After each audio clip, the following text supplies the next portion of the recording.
Welcome to the London Free Press Podcast. I'm your host, Rachel Gilbert. Mayor Josh Morgan gave his last State of the City address for this term earlier this week. And after not having too many major announcements last year, this year he announced a new factory will be opening and a new housing program. Today, I'm talking with London Free Press City Hall reporter Jack Moulton to get all the details on the mayor's State of the City address. Hey, Jack, how are you? I'm good, Rachel. Good to be back. Yeah. Well, you've had a busy week. I know you had an early morning at the State of the City address earlier this week. So let's talk about the new jobs that are coming to London, this new factory that's opening up. It's called MPAC Spray Tech Inc. It's a bit of a mouthful. So what do they do? What is MPAC? Yeah, so they're a Brampton-based business that recently bought about 15 acres of land in Innovation Park here in London. They're going to be opening apparently a 200,000 square foot facility. They're an aerosol manufacturer, so think of Okay. cleaning products or like fuels, like the Mm, the, the mechanism behind those things. okay. And that will apparently be bringing at least 50 jobs to start.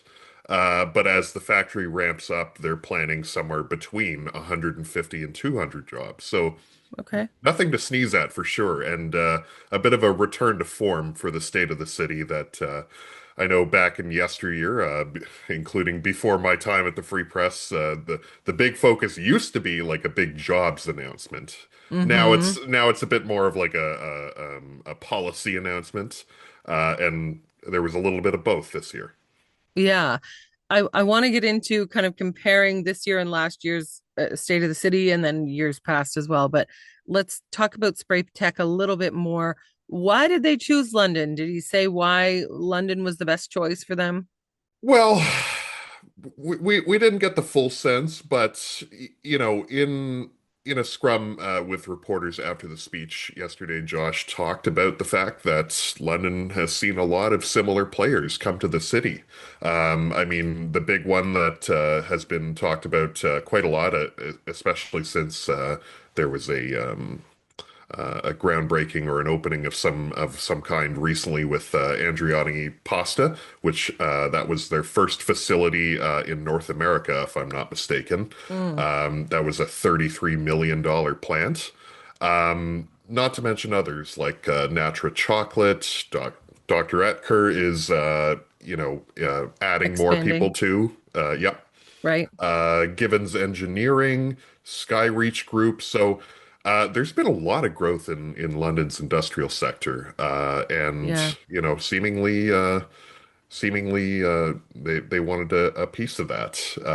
We're in a You good know, spot. Like we're right on the highway and we've got a lot of that industrial land kind of southeast, right on the highway. So, it seems ideal for a lot of businesses, exactly. N Not only location and yeah, access to the 401, to the 402 and 403 as well, right? which can really get you in a multitude of places fast. But also, one thing that both politicians and economic development folks talk about is the labor pool here. There's a lot of manufacturing jobs, so you get your pick of the litter when it comes to expertise, Mm, uh, you know, uh, in both like manufacturing, but also like agri-food and things of that nature. okay, interesting. He made another announcement as well about affordable home ownership. Now, this is not affordable housing, am I right? That's a bit different, but this is affordable home ownership. So, what is the announcement? What was that all about? You're correct, Rachel. So what the mayor's proposing, he issued a strong mayor order through those provincial powers earlier this week to have staff explore a program that would see City Hall basically eat a portion of the development charges on new builds of housing. So those development charges, you may be familiar, those are the fees that developers pay when they're building new housing in order to sort of compensate the city for, the water and sewer connections, the roads or side streets that may connect to this housing, things of that nature. Um, it's especially in this environment of a housing crisis and, everyone looking for something to change in order to spur more housing, development charges come up a lot because Mm, it's a big addition to the price tag of construction and, then passed on to the consumer. These development charges can be tens of thousands of dollars. It's not nothing. yeah. But at the same time, it's also really necessary for the city in order to, expand its infrastructure. But in order to kind of bridge the gap there, Mayor Josh Morgan is proposing, it still needs council approval, and it's going to them, at least committee next week, Okay. uh, a program that would see City Hall cover 60% of the development charge tab using federal funding, the Housing Accelerator Fund money Okay. that London was awarded a couple of years ago, uh, and would see the builder pick up the rest, the remaining 40%, with the commitment that the entire price tag or the entire development charge is removed from the price tag of the final product. Interesting. Okay. That'll be a huge savings for people looking to buy new homes. It can be, yeah. I mean, I should also mention this would only apply to new builds of any kind, condos, townhomes, probably not single family homes, because as I've discussed with Jared Zafman of the Home Builders Association, it's hard to get single family homes under 800 grand because of the cost of construction. But this would only apply to homes that are at or below the average sale value in London as of last year, 2025, which, according to the Canadian Real Estate Association, was about $630,000. Okay. So this program would only apply to houses under or at that mark. In conversation with Mr. Zafman, he mentioned that the development charges for, anywhere from condos, townhomes, semi-detached, those can range from anywhere from like 20,000 to $50,000. Wow. Uh, yeah, which is pretty significant. What a huge savings for somebody looking to, I mean, that's going to really help a lot of people who are looking to just get into the housing market at all. Yeah, and that's where maybe not the difficulty, but the challenge lies is this would only be on new builds, right? Mm, hmm. First time home buyers, by and large are not really buying brand new houses. Hmm. But what Mr. Zapin has told me is that, it could encourage some movement in the resale market. Maybe people, sell their existing home to move into a new home. Maybe, there's movement throughout the housing spectrum. Sure. If you're downsizing and you want a smaller home and it's in that price range, yeah, that could really benefit you. Absolutely, yeah. And he mentioned how and this is still ongoing. Viewers may be familiar with the GST rebate on first-time home purchases that the federal and provincial governments are talking about. Hmm. There's been critiques for the same reason. Not many first-time home buyers are buying new. There's a little impact, but maybe not as substantial as people want. But this city program paired with that could save people like on the high end, like $130,000, they've been said, somewhere from 50 to that mark. Best Um, case, yeah, best case scenario. yeah, so those programs It's compare amazing. together very well. Yeah. You talked about some of the other businesses that opened in 2025, some that were expanding. Some of those were announced in last year's State of the City address. So let's kind of compare this year's and last year's because there was a time several years ago, or maybe more, where, the State of the City address was a major, we were expecting big announcements, each time, and they would save it for that time, and that this was like a big launch for those things. But that's not happening as much anymore. We're not getting those big major announcements. We're getting announcements, but they're maybe not as big as they used to be. Yeah, it was an interesting dynamic this year because I would argue this homeowners program, if it goes ahead, would be pretty significant, Sure. at Yeah. least in terms of, you know, how the city is involved in this program. This is, the city getting kind of involved in housing. Hmm. That's usually a bit more federal, provincial. So, depending on how you look at it, this could be pretty significant. But point taken. Thinking back to last year and our conversation back then, in Hmm. comparison, it was sort of a scattershot of maybe smaller announcements as opposed to like two big ones this year. Hmm. The major one last year was the commitment from the mayor to bring the tax hike for his last budget of the term down below 5%. He did do that. In the end, we got to 3.4%. But also, tiny homes for veterans at Parkwood Institute, a couple of different economic development related announcements as well. Hmm. It was interesting this year, and it sort of speaks to the changing dynamic and maybe in part the election year that we're in now. Hmm. This year, Josh made note of it while he was speaking. He didn't have a teleprompter or like an in-depth speech that he was reading from. He quite literally had a few bullet point notes of stuff he had to touch on, but he sort of did a TED Talk style speech where he was pacing the stage and kind of just talking about any and everything. And it was, it's been pointed out it was a reflection on his term a little bit. I think one of the quotes that he uttered, and I believe it was I believe I had it in our live file while we were writing that, was "Today is accountability day." Uh, you know, Okay. where he was talking about the term and the progress and challenges ahead. Um, he was tackling common critiques about how high tax hikes have been under his mayoralty, at least the first half, Yeah. and also things like the police budget. Talking about, excuse me, some of the positive statistics coming out of them now, how response times are coming down a little bit, how certain statistics, traffic enforcement is up a little bit, certain types of reports of crime are down.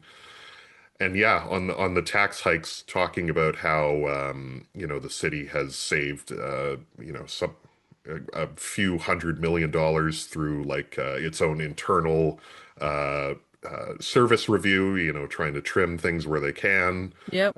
paying a lot of money into the city's debt, and things of that nature. Yeah. That's starting to sound a little more like a campaign speech. You're And we very know, astute, Rachel. yes, well, we know that we do have an election. Municipal elections are end of October of this year, and Mayor Morgan is seeking re-election, right? He is.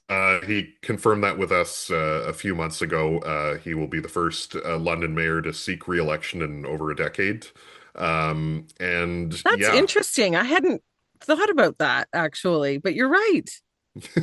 We've had a lot yeah, of one-term mayors. yeah, and beset by controversy or not, Yeah. Yeah. Joe Fontana, Matt Brown, Ed Holder, but now Josh is the first since Anne Marie DeSico Best to seek re-election before she was toppled by Joe Fontana in 2010. Right. And yeah, so we were kind of expecting going into this that this would be a bit of a soft campaign launch. Okay. Legally, people can't really start campaigning until May when the nominations open, but it's hard not to see, reflecting on your term and addressing your biggest critiques as maybe a bit of campaigning. And in Mm-hmm. response to that, in a scrum us reporters had with Josh after the speech, we said like, this sounded a little bit like campaigning, Mm-hmm. and he said no, it was an honest assessment of his campaign promises from the last election, and just checking in on what he was able to follow through with, and he frankly admitted that he couldn't follow through with everything. The big example is the neighborhood decision-making program. Londoners may be familiar with that, where they could submit ideas for neighborhood improvements to their parks, to their streets, for events, stuff like that. Council kiboshed the neighborhood decision-making program, something Josh committed to in the last election for doubling the budget of. So that was one example of, something he quite frankly couldn't follow through with. Yeah. But, he says he respects the will of council. But yeah, overall, maybe a bit of semantics. He argued he wasn't campaigning. He was just, Right. assessing his own term. Do we know if there's any challengers to Josh for the mayor position yet? At this stage, not really. It's very early, but maybe there's rumors. It is early. We're still we're less than a year out from the election now, but that's still a long time, especially with the nominations not opening until May Yeah, yeah. for someone to come out. And I'm sure there will be challengers. Whether there's a significant one that could topple him, Mm-hmm. it's not looking like it at this stage. I know I personally have not heard much or seen much, and I know other uh, political pundits in the city. It's crickets out there right now. So Yeah, it's it's Josh's race to lose at this point, and it's fair enough. yeah. What about the rest of council? Have we heard from any councilors who might be running again or not running again? Those who are for sure not going to be there next term. Yeah, so in a bit of an update on the last conversation we had about this, the still only confirmed name that is not running again is Councillor Steve Hillier. Um, and I'm still working on chatting with him a little bit more about that. He Okay. initially declined comment on a story I was doing on who was running, but it had since let it slip on social media. He wasn't running again. Besides Councillor Hillier, I haven't heard from two councillors. That's Anna Hopkins of Ward 9 and Jerry Pribble of Ward 5. They're still deciding on whether or not they'd like to run again. But beyond that, beyond those three, everyone is planning to run again. Okay. The only caveats being, and I believe we've discussed this before, Councillor Corinne Rahman is planning to run in a new Ward 5 under the new ward boundaries, Right. Okay. Yeah. as opposed to the current Ward 7 that she represents. So we, so far, are looking at potentially a new name in Ward 7. Okay. And we'll see where Councillor Pribble decides to run if he wants to contest Ward 5 again. And Councillor Stevenson, Susan Stevenson, who Mm-hmm. represents Ward 4 right now, told me she plans to run again, but not sure where yet.